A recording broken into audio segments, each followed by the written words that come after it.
باڵچووی کۆلێژی هونەرم خاوەنی پرۆژەی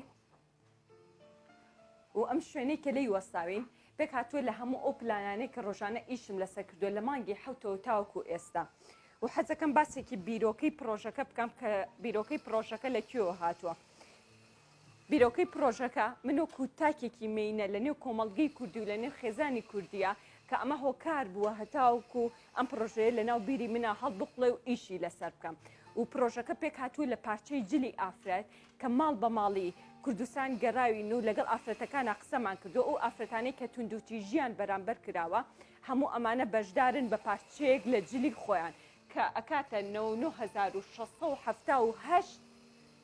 ئافرەت مینە تێیدا بەشداری کردووە کە بە درێژایی 4800 مەتر لە باخی نالیەوە بە بەردەم دادگای سلەیمانی کە ئەم جلانە دراون لە یەک و بوونەتە تابلۆیە کە پێم وابێ درێژترین تابلۆیە لە کوردستانە و ئەمەشی کە ئەیبینن نمونەیەکە لەو پارچە جلانەی